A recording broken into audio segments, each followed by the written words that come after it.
नमस्कार मु लतिका आज मु मोर गोटे आउ गोटे नुआ न्यू ब्लॉग को आपण मानक स्वागत करुच्ची। तो आज हूँ गोटे बहुत बड़ स्पेशल डे माने आम छुआर आज जन्मदिन।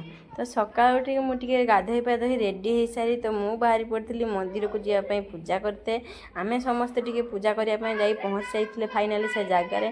तो आम एक्चुअली आसी आम गोटे मयूरभंज साइड को आम पूजा करने आसलु आम घर बालेश्वर कि आम आसलु मयूरभंज साइड पूजा करने। तो सांग मैंने ये देखो ये हूँ से मंदिर की आम जो जाइए पूजा करने। तो जो मैंने यही मंदिर टी कौ एरिया माने होती तो आपण मैंने कहे कमेंट निश्चय कहे जन कि। तो मुझे मंदिर की पूजा कर सारा आम ऊपर टे चारिड़े देखिले से जुहार हेले आम छुआ भी से खुशी हुए बहुत जावाई।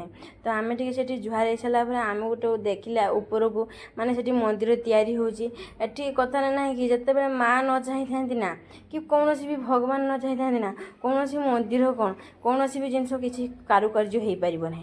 तो से बहुत दिन एक्चुअली माने स्टॉप हो रही जब माँ चाहिए हम तो सेठू आम पूजा सारिक आस सारापर आम टे निरामिष टे मिष्टान भंडार टे जाइए खाना पीना टे चल देते।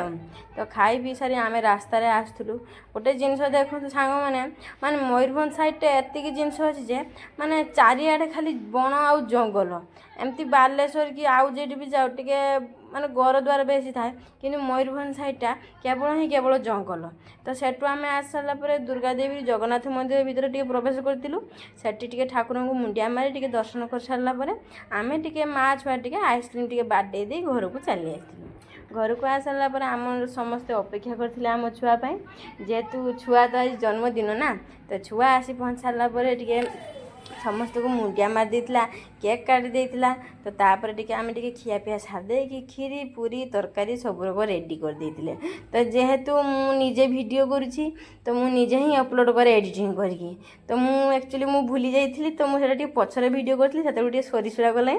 तो आम समस्ते यही सारापर तो छुआ मैंने भी आसते खावाई एक्चुअली कथा कौन कि आम टे काटी देते केक भी टे रातिर काटी देते छुआ मनुष्य तो बुझे हेबनी। तो केक कटाकुटी सर सारापर आम समस्ते मिसिक पेट पूजा कर देते। तो सांग माने रहिली जय जगन्नाथ।